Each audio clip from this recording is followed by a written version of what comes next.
shot through the score on the power play. And Ty Smith, with his first goal with the Carolina Hurricanes, has tied it at 1. Robinson trying to get the puck, set up, backhand, the score!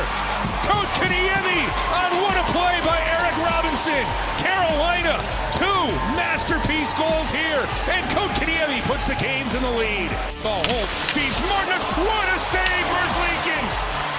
Oh, Elvis Merzlikins with as good of a save as you're going to see on a shorthanded chance, and the Canes have killed off the penalty. Carolina now 2 for 2. What a save to keep this a 1-goal game. I mean, gymnastic flexibility, moving from left to right. Staal's pass was perfect. Martinook's release was pretty darn good, too. What a stop. Welcome to the Canes Corner podcast. I am Adam Gold, and in advance of the ball, acorn, possum dropping, wherever you are, whatever drops wherever you are, thank you very much for spending part of your New Year's Eve with us. For those of you who are in Australia, or if you're in Finland, or wherever you are, if you've already celebrated New Year's, here's to you. That is, what is it? Hold on. I'll give them a plug, even though they're not a sponsor. This is a Gizmo Vanilla Bean Dream Porter. And on New Year's, why not? Why not? It's very tasty. All right, so first of all, I thought Carolina played well tonight. Didn't get the full credit for it, but they were a little unlucky, and you also make your own mistakes, and the Hurricanes need to, be held accountable for those mistakes. At some point, and I know people don't want to hear this, but at some point, I think the breaks will start evening out. I don't think Carolina's really gotten many over the last several weeks. They haven't necessarily played great, but I also don't think they're getting, anything in the way of luck. And they got a little bit of bad luck tonight.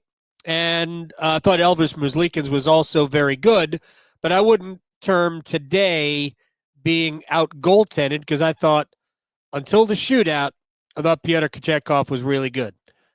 So we're going to talk about that. It's obviously going to be a focus of what we're going to talk about. We're not going to be here all that long because, you know what? It's New Year's Eve.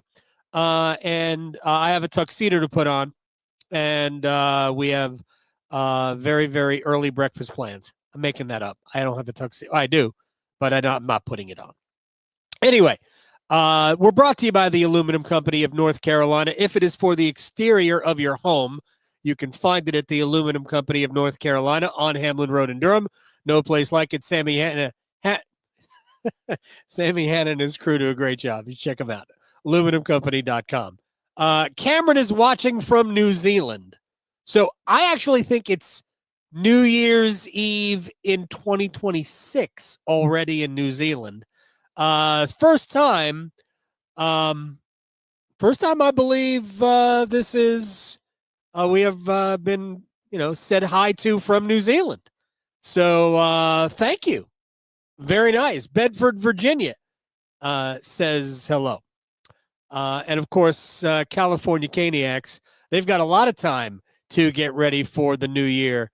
Anyway, we got a lot of stuff to do. So let's get right to it in a short period of time, and we're going to keep an eye on the countdown clock to wish everybody a happy new year when we get to that time. I wish I had sound effects planned, but I don't. So, and I'm not sure this isn't the only topic for today. Because, look, I've heard a lot of people, go through this team and why they're 22-13-2, as though that's not a good record. The fifth best team in the Eastern Conference right now. I mean, it would have to continue to be it would have to continue along this route for Carolina to be in any danger of missing the playoffs. They're not going to miss the playoffs. I just don't believe it. This team has a lot of good hockey in it, and their best players will resume scoring at some point. And so I'm just not worried about it. Talk to me in a month, and if they haven't figured it out, and if we're still playing what amounts to 500 hockey, then we can at that point be concerned. But I just think that they've just spent the last month not playing great, not playing badly, but not playing great, and they haven't gotten good enough goaltending on a regular basis. It's not any more complicated than that. I think there are many times we try to overcomplicate it. And frankly, this is a team where if I had told you before the season started that when we got to the new year, this team would be third best in the East, third best in the division, fifth best in the East, you would have gone, it's pretty good. It's pretty good. And as I said a few weeks ago, I think the worst thing this team did was get off to a 14-4 start. It was largely built on Martin Necas going about 1.5 points a game. But that just completely skewed what expectations for this team should be. So I told a friend about a month ago that when we're in the midst of this run, I told a friend about a month ago that I thought the Hurricanes were a playoff team, and if they went one round in the playoffs, I thought that would be an exceptional season. So, and that can be amended if they get back and some of their players get back to scoring some goals. By the way, I'm sort of glancing here at the chat. I'm not sure what y'all people want from Brent Burns. I think Brent Burns has been pretty damn good. I don't know. I mean, his offense has not been, but I do believe he's played really well defensively this year. But people can see different things. You can see what you want to see. I think Brent Burns has been awfully good. Anyway, let's get to the issue at hand for this team. And I think we saw it all within one game. The first period, I thought Pyotr Kochetkov fought the puck a little bit. Now, there were no bad goals. First goal wasn't a bad goal. Second goal, they were both goofy. The first goal, William Carrier lost his stick and went to the bench to get one. By the time he came back, there was a goal. And that's just it. Just a goal. And it was primarily because Jordan Staal, we had two defensemen. I think it was it Orlov and Chatfield? Either way, it doesn't matter. Could have been Burns and Slavin. They were two defensemen on one side of the ice, Jordan Staal on that side of the ice, and nobody with Kirill Marchenko, Seth Jarvis. No, it was Martinook came down late to get him, but at that point, William Carrier left the ice. Probably should have stayed, just stayed and played, positionally sound, but he went to get a stick. Okay, that was the first goal. Carolina equalized. It's 1-1. And then Burns, in trying to play Sean Monahan, maybe this is what has gotten people upset tonight. He's trying to make a play on Sean Monahan and actually made a very good defensive play, tying up Sean Monahan. Otherwise, Monahan scores. But in the attempt to tie up Monahan, he knocked over Kochetkov, who then went to the ice, and Kirill Marchenko shot from, I think, just outside the right face-off circle, but Kochetkov's down on his butt, and he couldn't get up and he reached up, almost got it, but the shot went into the upper part of the net, and it's a goal. So Carolina essentially, forget about the first goal, you give away the second goal. And then the third goal is a soft penalty, and we're going to talk about that, and it's an unlucky goal. But I thought Kochetkov, if you go back to the first goal, there were a couple of opportunities. I thought he could have frozen the puck or done something more with a rebound, and he couldn't do it. I think he was just struggling a little bit to find the puck early. But in the second period, I thought he was exceptional. And then in the third, he just looked like a better goalie in the second and third. And then the unlucky goal that goes off the skate or the leg of Jarvis and in. And that makes it 3-3. And Carolina, from that point on, I don't think either team was particularly scintillating offensively the rest of the way. Power play after the first power play wasn't great. I thought, the goalies were good. And then in the overtime, Kochetkov was spectacular. And then in the shootout, and here's where we get to Kochetkov, which gave you a little bit of a worry in the first period. Then he was great in the second period. He was solid. He didn't have to do much in the third. And then we get to the overtime where he was again great. And then he does the poke check thing on Damon Severson. Svechnikov scores. And now Kochetkov, one save for 2 points. All you got to do, stop Kent Johnson. 2 points, one save. And I don't know if he thought he could do it again, but he made the poke check motion. And as soon as he did that, Kent Johnson just whistled it past him. So what essentially happens in that situation, when you are going for the poke check, you stop being a goalie. All you are is a cardboard cutout of a goalie at that point.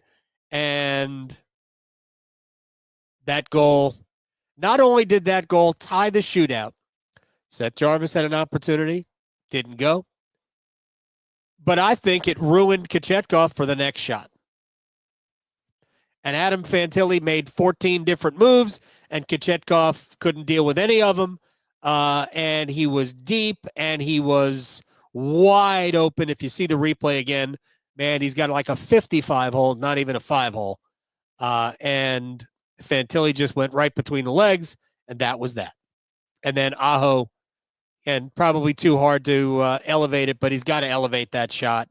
What I don't get, if you're going to come in with that much speed, why do you slow down that much? The shootouts are such head games, man. Such head games.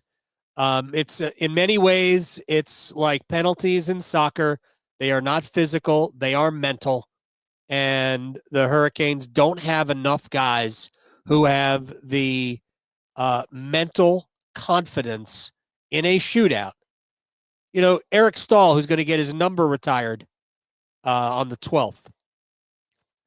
He was terrible in shootouts. Didn't even take them for years. It is an absolute skill. It is, but it's 100% a mind game when it comes to the shootout. I liked what Svechnikov did. All right. He shot it. Just shot the puck. And I'd love to see Aho do that. Love to see Jarvis do that. Heck, I wish Jackson Blake had done that. I think Blake's an elite shooter. I'm glad that Rod sent him out there for the first shot in the shootout. But let me get back to the bigger problem for this team as we're now inside of 1 minute before New Year. And that you saw the full gamut from Kochetkov. You saw it. You saw a little shakiness. You saw the recovery. You saw the elite level play. And then you saw the, why are you doing that? And that's just a bad decision. Going for the poke check on Kent Johnson was a bad decision. Trust yourself. Make a save. Move on. If he beats you clean with a shot, fine. But you took yourself out of the play. And that is that's my biggest problem with it. And unfortunately, it's a problem that Carolina, I don't think, can solve. So before we continue, Happy New Year, everybody. I wish you and yours a wonderful 2025. Healthy. Fireworks going on here. Healthy, happy, prosperous, all of that. So now let's continue. There was a story in The Athletic, and I wish I could have. I wish they would have actually given you more than the top six. There's a story in The Athletic about goaltenders and high danger saves. Kochetkov's actually pretty good at high danger saves. If you go to Natural Stat Trick and look up goalie stats, you'll see that Kochetkov's about top 10, top 12 in the NHL in stopping high danger attempts. He's in the same neighborhood as Connor Hellebuck, as Igor Shesterkin. No joke. Historically speaking, you know who's in the top six? Frederik Andersen. I've said this before, when the Hurricanes get to the playoffs, a healthy Andersen is going to be the guy. He's going to be the choice. Because and this is why Rod stayed with him last year, why he didn't trust him last year, was because he knows what he's going to get out of Freddie. Kochetkov, you just don't know. And that is the biggest problem that he's got. And he showed it to you in tonight's game. He showed you shakiness in the first period. Again, I don't really blame him on either of the first two goals. Circumstances were the first two goals. But he could have done more to prevent even the opportunity on the first goal, and so I didn't like that. Third goal, absolutely not on him. But then he showed you that he sometimes is just too excitable and struggles to read situations. So I'll bring up two things. Obviously, the game tonight. You just poke-checked Damon Severson, which I don't know if Columbus was happy about it or not, but they know. They know what your tendencies are. The other team watches video too. So you've already done it to them once. They're going to be aware, hey, look out for the poke check. And as soon as Kent Johnson saw it coming, he just let the shot go. So that's a bad read on your part, Pyotr, especially when you've only got one save to make to win. Just make this save. Play it straight up. Couldn't do it. And I'll go back to the one game he did play in the playoffs last year against the Rangers. And Hurricanes should have won the game.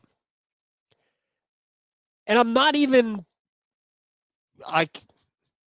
the overtime game winner, which was otherworldly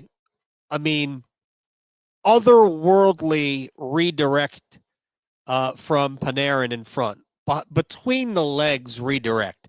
Like there might be three guys on the earth that could have done that. And one of them just happened to be in the game. But it was really the goal that tied it that I think bothered the head coach. And there was, I'm trying to remember the circumstance of the other. I don't think he liked the first goal either. But the goal that tied it from Alexis Lafreniere, it was such a poor read on the part of Kochetkov that from above the circles, Kochetkov never got over to even the middle of the net. And it wasn't a high danger chance. It was, again, the shot came from basically at the top of the circles, the face-off circles. And Lafreniere had half the net empty to shoot out. And that was all about a bad read. So I don't know if he has low hockey IQ or he's just sometimes lost in his own world. I think that's probably more likely. And I think that leads the head coach to not trust him. Rod can say what he wants. He can say, I trust him. But last year in the playoffs, I think Rod's actions told us differently. I said it then. I'll say it now. Kochetkov should have played either Game 3 or Game 4 against the Islanders. Okay, you're going to play Freddie in Game 3. That means less than 48 hours later, because Game 4 was an afternoon game, you're going to come back with Kochetkov. Because quick turnaround, Freddie's played 3 games, you're 3-0 up in the series. Hey, even if Kochetkov doesn't win Game 4, you get arrested Freddie for Game 5 on home ice, blah, blah, blah. He tried to win. He ended up winning the series like in 5 games, right? And he won it with Freddie. But at the very least, it would have given Kochetkov a taste of playoff hockey, right? A start and maybe a win and some motivation. But you waited until Game 3 of the next series. So, and at that point, Freddie was kind of cooked. So I think 2 things happened last year. One, Rod showed you that he didn't have the trust in Kochetkov to get him out of that series, out of the Islanders series. And he, I guess, forgot that Freddie is made of tissue paper. So Freddie just wore out. He was not the same goalie in the Rangers series that he was in the Islanders series at all. And he was great in the Islanders series. But I think you could have done more to give him some rest in that first series, and maybe Freddie would have been better. But ultimately, as we're sitting here talking about Kochetkov, the Hurricanes need better goaltending. It's just that simple. And look, I've heard the Hurricanes don't have enough edge. The Hurricanes don't have this, don't have that. I can't remember the last time the Hurricanes played with edge. They really don't. They forecheck well when they're playing their game. They can be physical, but it's not in their nature. I love the way they responded against the Devils physically. I think they play better. Their best players play better when they are physically engaged in the game. I know that's the case for Aho. I know that's the case for Svechnikov. Need to see more of them physically. But this team has never really been edgy. I'd love it. I'd love it if they could add an edgy element to their game, but it's not really the way they're built.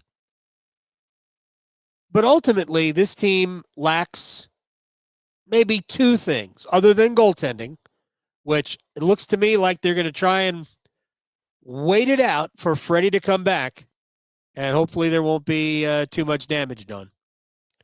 Because I just don't believe Kochetkov can consistently be good enough to help you get everything you want out of this season. I just don't believe it. He's going to have to prove it to me. As good as he was for about 2.5 months last year, we haven't seen it yet. We're already into January. We haven't seen consistently good play. We just haven't. And again, I thought this game was sort of a microcosm of the entire year. The Hurricanes lack size. They just flat out lack size. Their biggest players, all right now playing on one line. And I thought the line, Kotkaniemi, Svechnikov, Necas tonight was very good. I liked the line a lot tonight. Best 2 lines were the Aho line and that line. And, hey, look, full marks to Jesperi Kotkaniemi. That's a great goal. I thought he played a good game. And I thought he had moments. He won some big moments against the Devils on Saturday, which I'm hoping gave him some confidence, and maybe it did. He was 6 in a row without a goal before tonight, and we'll get into the droughts, because the droughts are real for some of Carolina's best players. But Carolina lacks size. As much as anything, they lack size. They need a physical element, I think, with Aho and Jarvis. Roslovic's got 17 goals, and that's awesome. But they need a big body on that line. Now, maybe that big body is Svechnikov, but they need a big body throwing his weight around on that line, I think, in the playoffs. Otherwise, and I think Rod understands this, because you can't have small. And Roslovic, while not small, isn't big, if you understand what I'm talking about. All right, so here's I call them middle of the order hitters. Your run producers, right? Svechnikov now 6 games without a goal, 1 point. Necas, who did have an assist tonight, snaps a 6-game point drought, but he is now 11 in a row without a goal. Kotkaniemi was 6 without a goal, scored tonight. But again, he had that big assist on the power play goal on Saturday, so it's good to see Jesperi's game maybe coming around. Jack Drury's not going to be out forever. This was the opportunity for Kotkaniemi to grab his position by the throat.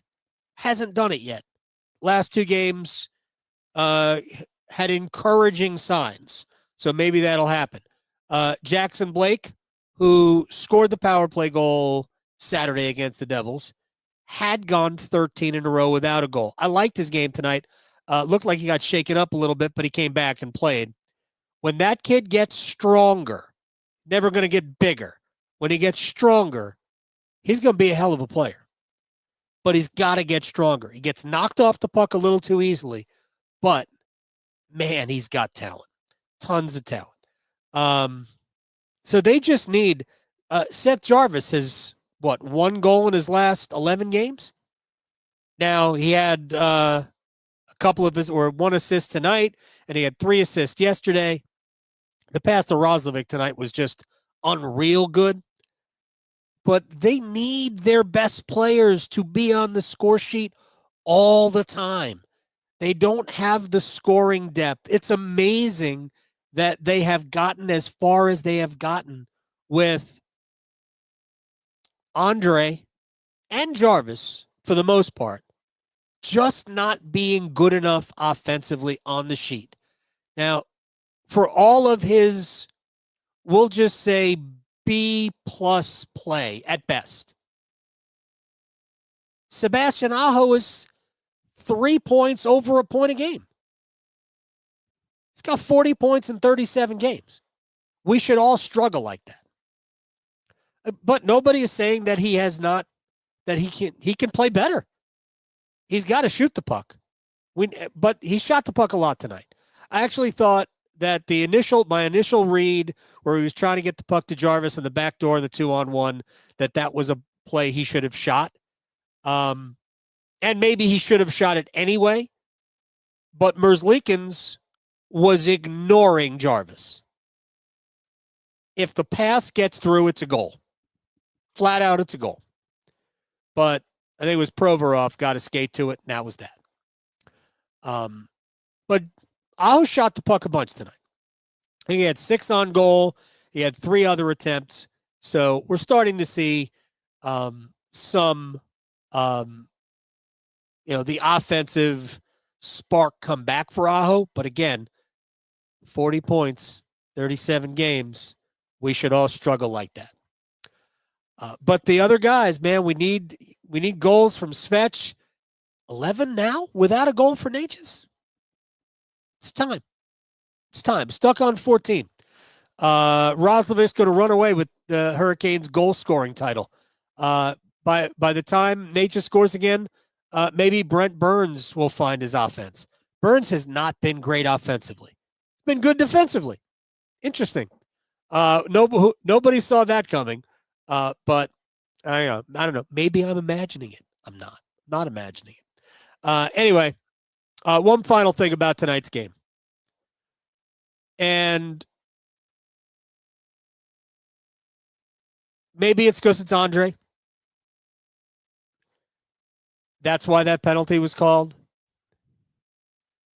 It was certainly not a smart thing to do. I think it was Zach Aston Reese. And Andrei, as Reese was skating away, just kind of whacked him on the back. It really isn't much. It's really not anything, but they called it. And that becomes the unlucky goal off the leg of Jarvis and past Kochetkov just inside the far post. and now it's 3-3, and now you're headed to a shootout, and you lose the shootout. We see way worse than that all year long not called. Way worse than that. It was the softest penalty of the year. Is it callable? Yeah. But considering the lack of gumption behind the strike, that's an official just dying to make a call. That's all it is. It's unfortunate, but it was called, and then Carolina couldn't kill off the penalty. Anyway, we're going to go. Appreciate your time here on the Canes Corner podcast. It's been a good 2024.